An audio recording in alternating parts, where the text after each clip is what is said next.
Hey everyone, CerebralTackle back with you again today. First, I want to tell each and every one of you how much I appreciate you being here. Do me a favor, like, share, subscribe, and don't forget to leave a comment on the way out the door. It really does help the channel. Now today, we're going to be having a very candid conversation about the rules and exactly why it is they matter as much as they do. Now, what a lot of people don't understand is that countless, thankless hours going into not only creating these rules, but properly wording them and then conveying them onto the anglers. It's not instant oatmeal. It takes tons and tons of sometimes paid, but a lot of times voluntary time in getting these rules together so that the anglers have a framework in which to fish by. And trust me, very rarely are those positions appreciated. Every trail we fish, whether it be from the smallest of bass clubs to your regional trails, to your opens, clear up to the majors, they all have their own process they follow in which they create rules. Then they go about wording them properly and then distributing them to their anglers. Now, not all the time, but most of the time, the anglers, at least to some degree, have some input into what these rules and rule changes are. So when I see some comments in the comment section about what the spirit of the rule or intent of the rule actually is, guys, make no mistake about it. Unless these guys are living under a rock out there, they know darn well what the intent or the spirit of the rule is. Some folks just like to push the envelope more than others. So let's say there's a certain situation where a particular angler is disqualified. Then he goes to social media in an attempt to rile up his fan base. All he's really doing is weaponizing his fan base against the system, right? Against the man. When in reality, he knows darn well what the rule means, and he knows that he knows more than the average angler does. All he's doing is try to push like-minded people behind him to put pressure on the man to undo what's already been done. It's not a good look, and it's actually outside the code of conduct, therefore breaking another rule. See Rule 7. That brings me to my next point of contention. The whole, I didn't know, defense. You know what? If you fish a tournament, let's say you're not a good angler and you don't catch a thing. You still have one job and one job only, and that's know the freaking rules you signed up to. Because whenever you sign on the dotted line to participate in that tournament, you're therefore giving yourself over to the governing committee and the rules committee. You have to play by their rules, and when you sign on the dotted line, it's always acknowledging that you know what those rules are. So it's simple. Like the meme says, you got one job. Know the freaking rules. So, if you're caught not knowing the rules, and let's say for the sake of argument you really don't know the rules, what the hell are you doing out there? Why?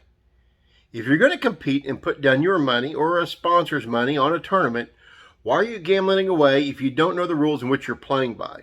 It's stupid. It's as if you're walking up to a pickup card game that you've never known of for the first time, laying down a couple of grand and saying, well, what comes with may. Also, the phrase that gets thrown around a lot, the whole, if you ain't cheating, you ain't trying, that's a load of crap. When you pull stunts like that, you try to find loopholes big enough to fit your whole butt through, all it does is act in bad faith, and it causes those around you to distrust you. You don't want to be in a situation where you have a bad reputation with the tournament director, the powers that be, and your fellow anglers. It's not a good look. Another thing, I've said it before and I'll say it 1,000 times more, I'm sure. You can go down through any list of tournament rules and pretty much put a name beside every single one of them. We have this rule because of this person, the next rule because of this guy, and so on and so forth. Why? Because somebody's always tried to find a way to exploit the good faith of others, shoehorn in something that was in bad faith, and gain an advantage that wasn't legal to gain. That's how rules are created. Like I told a guy in the comments section the other day, he said, well, it doesn't say you can't do A, B, and C. Well, guess what? You know, a comedian once said there's a warning on preparation H that says not to be taken orally. I mean, can you eat hemorrhoid cream? Probably. Is it a good idea? No. Makes you an idiot. So, what does trying to create a loophole in a tournament do? Yeah, makes you a douche canoe. And folks, remember, the tournament directors are always available to answer your questions. And if you ever have the slightest question, it's your responsibility to ask them. It's always better to know than not. Me, I'd rather annoy the piss out of a tournament director than go in with the possibility of getting disqualified. Why? It's bad upon monitor. It's a bad look. It's not cool. So why risk it? Ask the TD. Annoy the TD. You know why? At the end of the day, he'll know that you're being honest to a fault, which is a damn good quality to have, in my opinion. Another common thread amongst the guys who have come out in favor of Poche has been that everyone that's against him must be a fiberglass running, skeeter driving, backwater hating idiot. Well, that's not the case. And trust me, I couldn't give a rat's butt less what kind of boat the man drives. At a lot of the top levels, you can pretty much call your shot as to what boat you want, whether it's aluminum, fiberglass, and almost the make and model, right? So that has nothing to do with it. It's about angler identity. Poche is good at the off-the-grid stuff. That's his shtick. That's his angler identity. In the same way that some guy fishing main lake points in 30 foot of water for smallies or spots, or big mama largemouth that's sea rigging all day, you couldn't get him to go up in the backwaters if you ripped his arm off and shoved it up his butt. It's not his angler identity. So no, it has nothing to do with hating on Poche or especially being jealous.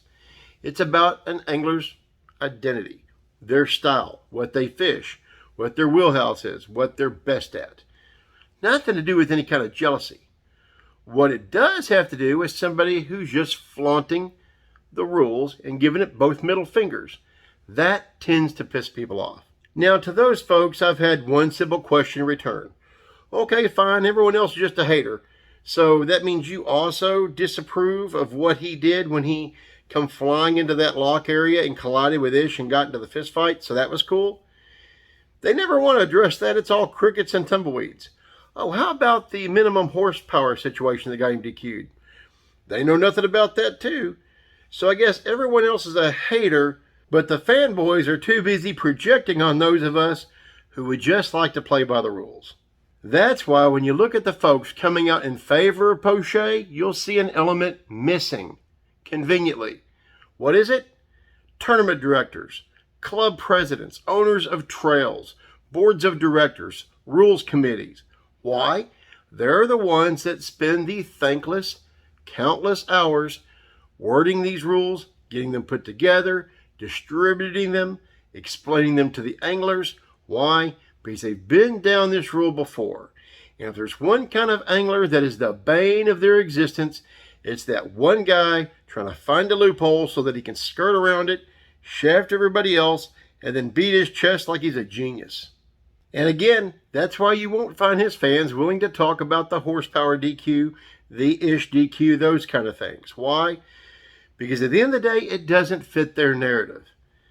Now, why are the TDs and trail directors and all these guys staying out of it? That's easy. Right now, they don't want to be them. They're glad it's not them. They're glad the S show is in somebody else's backyard. Why? Because they know tomorrow it could very well be them having to put up with the same crap. And here we go again. Once upon a time, a friend of mine uttered the words to me while a bass club was going through a bit of a kerfuffle. You know, running a bass club shouldn't be this difficult.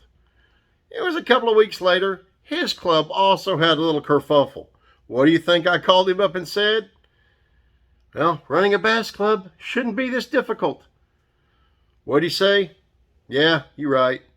Another thing that I feel personally is very important to say is that whether it's a tournament director, somebody on the board of directors, a rule panel committee member, the owner of a trail, a club president, no one likes to DQ people.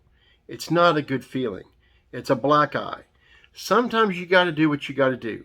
I've been in the situation as president when a very close friend and tournament director had to DQ somebody. It was a sickening feeling for both of us. We hated it. It had to be done. The move that happened on the water was an illegal move, but it was sickening, and we freaking hated it. So it doesn't bring us joy to have to level down the band hammer, if you will. It sucks. Another thing we have to bear in mind is a little thing called etiquette. Now, granted, the gentleman that took video of this incident of Keith jumping that dam was a gentleman that was fishing there on the bank. I think he had his boat beached there in the foreground. Why would you get that close to another person who's a non-competitor on plane while they're fishing and pop over? Why? You have the whole lake, you have a boat. Go there. Why are you going to go on top of somebody, run past them on plane, jump over a concrete structure where they're there crappie fishing? Why? Me and my partner, if we ever saw anybody out in the bank, we'd give them a wide berth. If we wanted to pitch and flip a specific dock, which happened one time in a tournament, the family, they were out fishing their own dock. Their dock, they put the brush there, their prerogative. Did we hone in on them? We gave them a wide berth. They even said, come on over here and throw, it's fine. We still didn't do it. Why? Their dock, their location, finders keepers, baby. That's theirs. Now, granted, this bank fisherman here did not own this water, no. But why would you get that close to a competitor or a non-competitor on plane and jump a concrete dam right there with their crappie fishing? Not a good look. It's the kind of thing that gives tournament anglers a bad name to non-tournament anglers. You don't want to talk to some guy on the bank and say, yeah, that jerk ran right over my lines. We've heard it 1,000 times. Why do it? It's not necessary. But apparently, I guess some people are so big and bad they can do it. Give a black eye to it and run right across in front of somebody, jump a concrete pond dam, and it's supposed to be okay? That also goes to the code of conduct. Someone could throw a penalty flag over that too. It's not a cool look. You got to remember, whether it's a trail, club, open, majors, whatever, you're representing that organization. You don't want to give that organization a bad name. I've seen it in tournaments before where we get back to the ramp and angler who is not involved in the tournament comes up and says, man, one of your guys is a real jerk. He did A, B, and C. Then you got to go have a conversation with that guy because you don't want that getting around. You don't want it where one of your guys did a boneheaded play and hurt your reputation to everybody else. It's not cool. So in every situation, no matter what tournament you're fishing, do everyone a favor. Leave the ego at home. Go out there, fish, have a good time. Treat everybody like their family. Bank fishermen, non-bank fishermen alike. Be cool to one another. You're going to have a lot more fun. You're going to go home feeling a lot better about yourself. And you know what? Karma just may side with you and you may get a few extra fish. At the end of the day, the reason I wanted to have this conversation with you was for those that maybe don't fish a lot of tournaments or are kind of new to tournament angling, you need to understand these rules just don't fall out of the sky pre-made. Countless hours of research and talking to anglers, properly wording them, sometimes even going over it with the legal department for liability reasons. It's all involved in putting together the rules for these tournaments. Give these guys some credit. Instead of armchair quarterbacking the job they do, get out there and do it yourself. Learn. Go out there. Run to be a tournament director in a club. Try to get a job to run a trail. See how it works out for you. Trust me on this. It's not instant oatmeal and it's not easy. It can be extremely rewarding. I enjoyed every single year I had running a tournament organization and all the tournaments I presided over.